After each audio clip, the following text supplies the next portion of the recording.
Namaskar dosto, welcome to my channel. Friends, if you have not yet subscribed to my channel, please subscribe and click the bell icon for getting regular notifications. This is a pre-market report video for 14 January 2026. We are going to cover everything including the FNO analysis.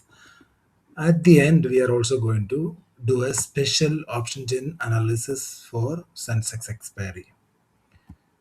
So needless to say, we are going to cover everything including the global and local cues.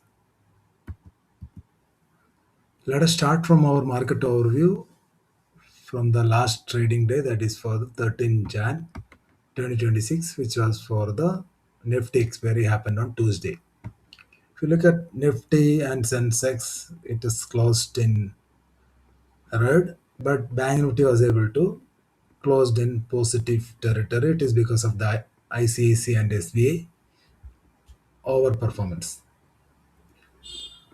चलिए हम लोग chart में जाके अपना discussion को आगे बढ़ाते हैं. This is Nifty chart. I am using A 1 day time frame. तो मैं आप लोगों को एक चीज़ दिखाना चाहता हूँ. 1 डे टाइम फ्रेम में आप लोग देख सकते हैं 1 डे टाइम फ्रेम में निफ्टी गिरता जा रहा है. 1 2 3 4 5 रेड कैंडल के बाद एक ग्रीन कैंडल बना. उसके बाद इसने आज भी एक रेड कैंडल बनाया. तो आपको क्या ध्यान रखना है, अगर आपको अच्छा खासा शॉर्ट में जाना है तो इसका नीचे जो लेवल है, जो वीक का लेवल है, ये आते हैं करीब 25,600 के पास. जब तक इसके नीचे क्लोजिंग नहीं देते आप इसको पोजीशन में बियरिश नहीं जा सकते. अगर ये इसके नीचे टूट गया तो अच्छा खासा एक 400-500 पॉइंट का डाउन मोमेंटम देखने को मिल सकते हैं. और रहा बात अप मोमेंटम के लिए, ये 25,820 के ऊपर आपको एक अच्छा बुलिश मोमेंटम भी देख सकते हैं. तो ये दोनों लेवल आप जो भी पोजीशन खेलते, ये दोनों लेवल को ध्यान रख लेना. एक बार ये जो रेड कैंडल के ऊपर चलना शुरू किया तो एक 26,000 26,200 तक जा सकते हैं. तो इसके ऊपर वॉच करते रहना. चलिए हम लोग अभी अपना टाइम फ्रेम चेंज कर लेते हैं. अपना 5 मिनट टाइम फ्रेम में हम लोग चले जाते हैं. दोस्तों मैं 5 मिनट्स टाइम फ्रेम यूज़ कर रहा हूँ. तो सिंपल है, आप एक ट्रेंड लाइन बनाना, ये दोनों पॉइंट्स को मिला के एक ट्रेंड लाइन बनाना. एक ट्रेंड लाइन अपने चार्ट में बनाना. ये ट्रेंड लाइन आपको कल के लिए मदद करेगा. जब तक इस ट्रेंड लाइन के नीचे आप उसको लॉन्ग नहीं कर सकते. अगर एक बार ये ट्रेंड लाइन का ब्रेकआउट हो गया तो आप शॉर्ट भी नहीं करना, तो लॉन्ग में आप बैठे रहना. तो और कुछ बात करने के लिए है नहीं इसमें. और मैं आपको EMA भी लगा के दिखाता हूँ. तो EMA के नीचे, सारे EMA के नीचे अभी ये ट्रेड कर रहे हैं. जैसे ये ऊपर आ जाएगा EMA के ऊपर चलना शुरू हो जाएगा. तो लेवल के ऊपर ध्यान रख लेना. बैंक निफ्टी में चलते हैं. बैंक निफ्टी में भी इस ट्रेंड लाइन वगैरह का कोई काम अभी है नहीं, निकालता हूँ. इसमें भी आप एक ट्रेंड लाइन बना लेना. ये दोनों पॉइंट को मिला लेना. जब तक इस ट्रेंड लाइन के नीचे आप इसको लॉन्ग नहीं कर सकते, ये 59,600 के ऊपर ये लॉन्ग के लिए सोच लेना. और जब तक इसके नीचे आप शॉर्ट में ठीक है. तो EMA भी मैं लगाता हूँ. तो EMA भी बहुत नीचे है अभी के 500. जब तक 500 होल्ड है आप इसको शॉर्ट नहीं करना और 600 के ऊपर ही लॉन्ग कर लेना. सेंसेक्स में एक सिमिलर पैटर्न मुझे दिख रहा है. इधर भी एक ट्रेंड लाइन मिला लेना. जब तक ये ट्रेंड लाइन के नीचे आप इसको शॉर्टिंग के नजरिए देख लेना. अगर ये ट्रेंड लाइन से रिवर्स कर रहे हैं तब भी आप शॉर्ट कर लेना. एक बार ब्रेकआउट हो गया इसके ऊपर, अगर सस्टेन किया एक 5 मिनट्स कैंडल, तब जाके आप शॉर्ट से एग्जिट कर लेना. तो लॉन्ग के लिए सोच सकते हैं. ये मैं भी लगा देता हूँ. तो सेंसेक्स एक्सपायरी है, बहुत सारे ठक पटंग देखने को मिलेगा. जैसे हमने निफ्टी में देखा था कितना वोलेटाइल मूव था, तो हो सकता है कल सेंसेक्स में बहुत बड़ा वोलेटिलिटी देखने को मिल सकते हैं. 83,700 के ऊपर ही लॉन्ग खोज लाना और 83,600 के नीचे आप शॉर्ट कर सकते हैं. मिड कैप में देखते हैं. मिड कैप में अभी भी क्या है, 45 मिनट्स में टाइम फ्रेम यूज़ कर रहा हूँ. ये पैटर्न अभी भी बनना शुरू नहीं हुआ. अभी हल्का सा ये बनने के लिए कोशिश कर रहे हैं. अगर एक बार ये सारे EMA के ऊपर अगर चलना शुरू किया तब जाके पैटर्न बनेगा. तो कल के लिए क्या लेवल नोट करना है, अगर 13,650 के नीचे आप शॉर्ट में ठीक है.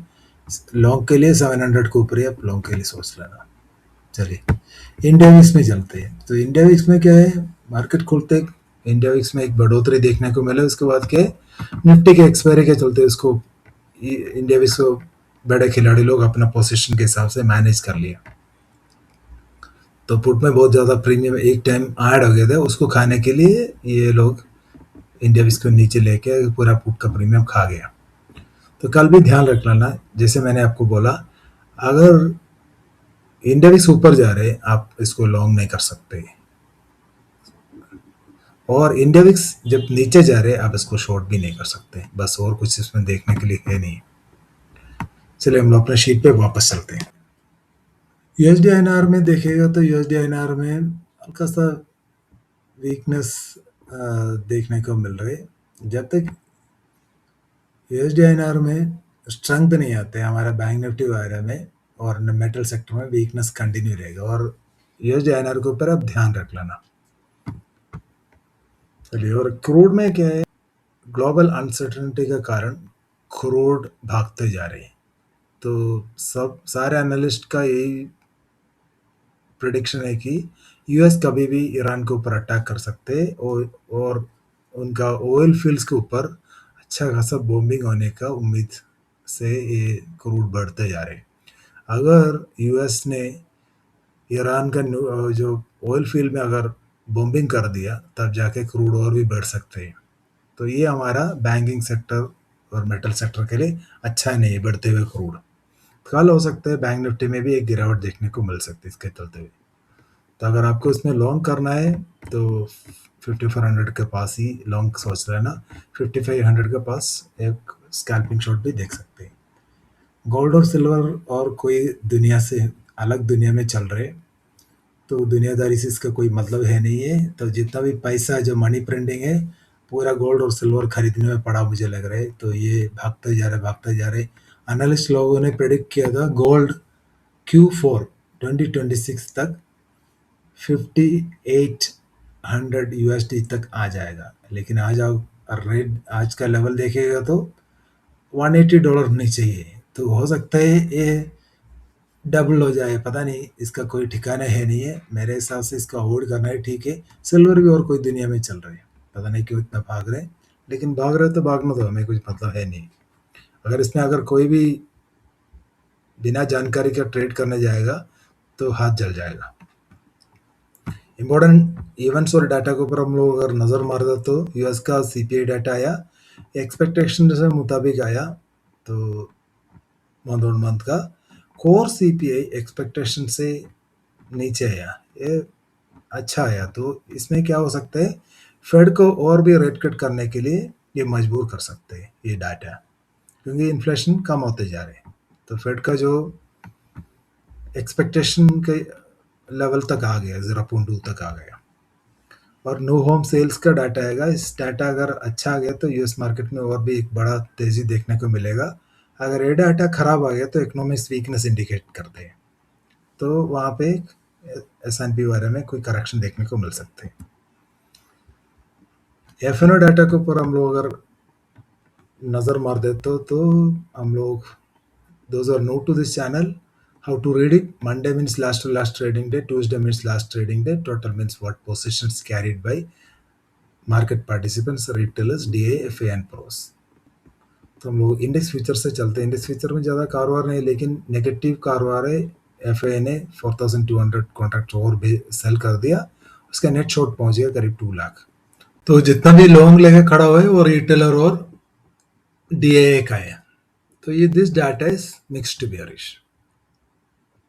इंडेक्स कॉल में देखेंगे तो रिटेलर ने 74,700 कॉन्ट्रैक्ट आज बाई कर लिया। आज फ्रेश बाइंग नहीं है, मैक्सिमम पोजीशन जितना भी लॉन्ग और शॉर्ट क्लोज हुआ है, और बाकी जितना नेट पोजीशन बेचा वो इधर दिख रहे। फ्रेश बाइंग कोई भी पार्टिसिपेंट आज किया ही नहीं। तो इसका नेट लॉन्ग पहुंच गया 1.16 lakhs, और रहा बात FA and pros, they are the net index call sellers. तो this data is mixed bearish.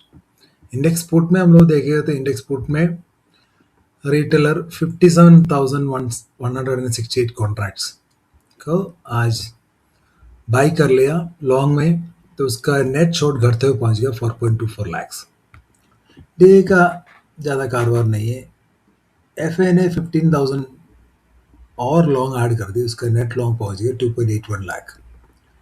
Pros ने 72,000 कॉन्ट्रैक्ट आज शॉर्ट कर दिया इंडेक्स पुट, उसका नेट लॉन्ग घटते हुए पहुंच गया 1.14 lakhs। This data I would say is mix to bullish, ज़्यादातर मिक्स ही है, लेकिन प्रोस का कुछ ज़्यादा ही पुट राइटिंग है, इसलिए मैं इसको मिक्स टू बुलिश बोलूँगा। स्टॉक फ्यूचर में यहाँ पे भी खराब खबर आ रहे।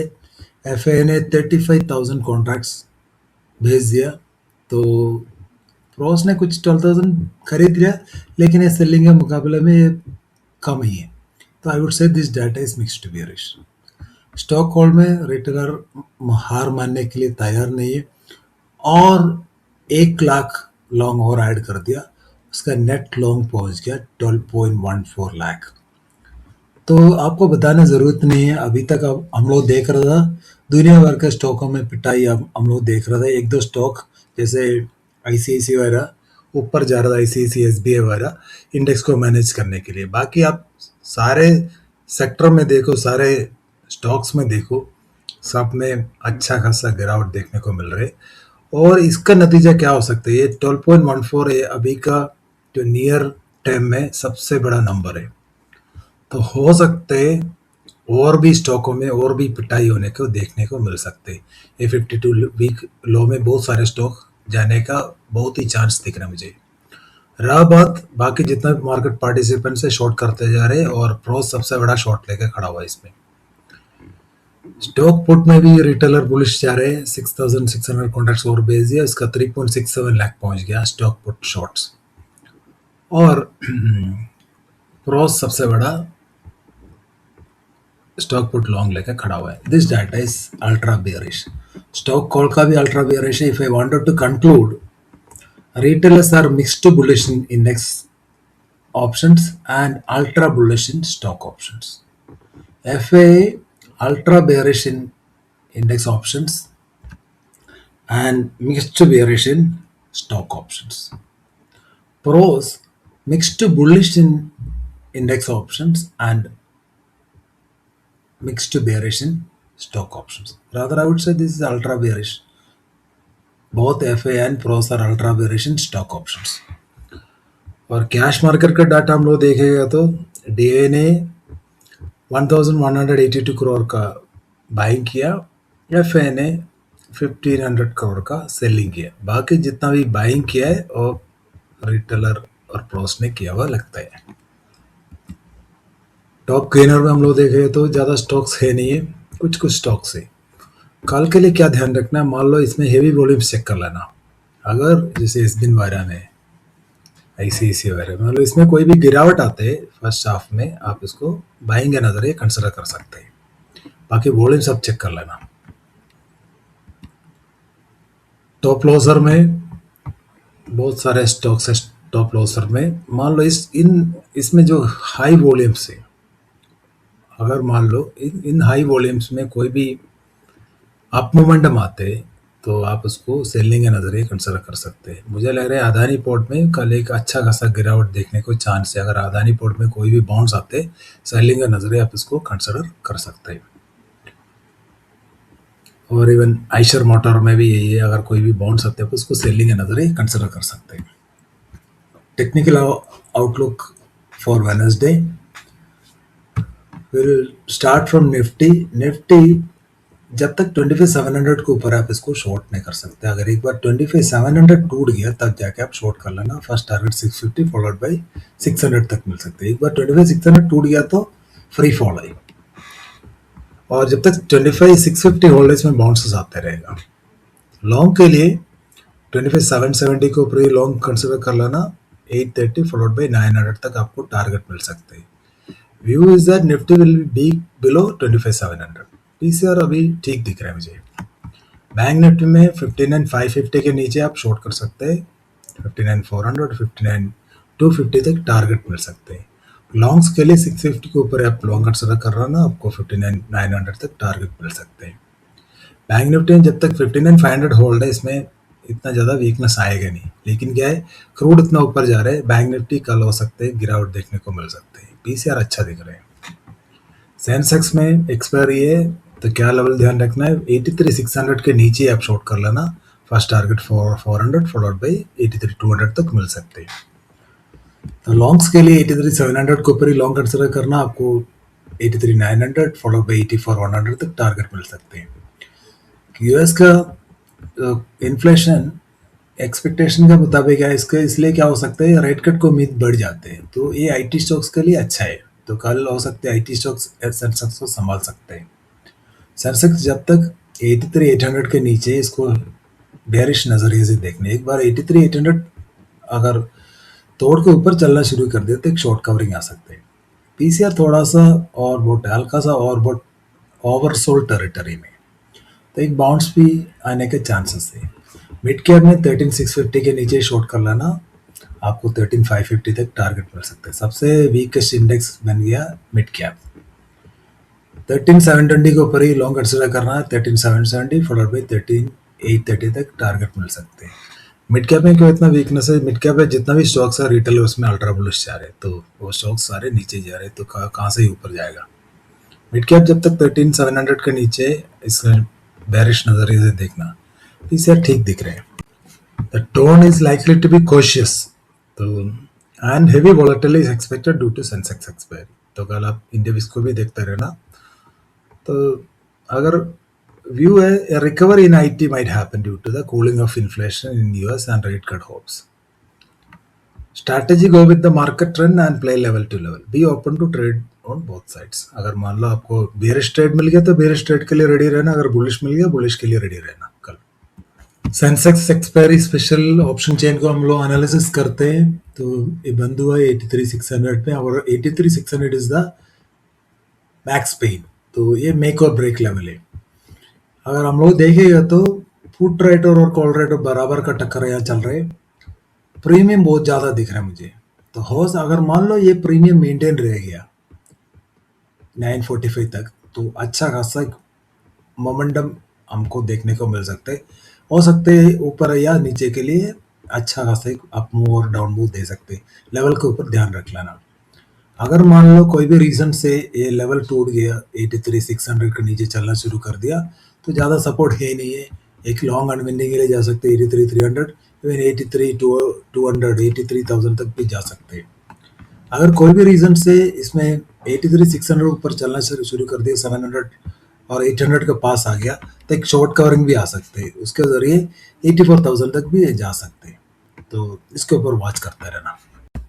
Finally, if you look at the global markets, Dow is going down 300 points को ऊपर और नीचे दिख रहे हैं। ये वार का फियर में नीचे जा रहे हैं, मुझे लग रहा है। इसका इन्फ्लेशन डाटा वगैरह एक्सपेक्टेशन के मुताबिक आया। और हम लोग गिफ्ट निफ्टी का देखे तो गिफ्ट निफ्टी भी 34 पॉइंट्स नीचे दिख रहे। तो अगर मान लो अगर मामला अगर सुधरने जाता है तो अच्छा खासा गिरावट देखने को मिल सकते हैं। ग्लोबल मोमेंटम का हिसाब से हमारा मार्केट भी चल सकते हैं। कल सुबह चेक कर लेना, अगर मान लो यूएस फ्यूचर्स पॉजिटिव में है तो हमारा गिफ्ट निफ्टी भी रिकवर कर सकते हैं। तो ये देखते रहना।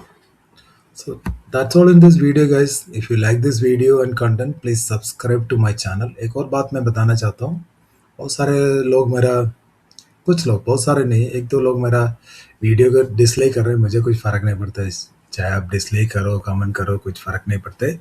मैं अपने लिए वीडियो बनाता हूँ और मैं पैसे के लिए नहीं बनाता है वीडियो। और मुझे आगे जाके यूट्यूब में बहुत बड़ा इन्फ्लुएंसर बनना कोई मतलब मेरा कोई ऐसे कोई सपना है ही नहीं है। तो हो सकता है मैं चाहे कल चाहे तो मैं अपना वीडियो बंद कर सकता है, क्योंकि मैं ये दूसरों को पैसे से नहीं जीते, और दूसरा का क्या बोलते हैं उनका सब्सक्रिप्शन से। और मुझे किसी का पैर में जाके गिड़गिड़ाने की कोई ज़रूरत नहीं। आ जाओ मेरा चैनल सब्सक्राइब कर दो, और मेरे ज़रिए आप कोइन DCX का और डेल्टा में आप अकाउंट खोलो, और आपका जो कमीशन में खाना चाहते हैं, मेरा ऐसे कोई मतलब है नहीं है। मेरा प्योर मतलब है मेरे को विश्वास करके कुछ लोग मेरे साथ जुड़ा हुए, उनको मैं अच्छा रास्ता दिखाऊं, उनको मैं अपना लर्निंग थोड़ा सा बांट लूँ, बस यही है। आप चाहे तो मेरे चैनल में जुड़े रहो, चाहे तो आप एग्जिट करो, गाली दे दो, मुझे कोई फ़र्क नहीं पड़ता भाई। चलो।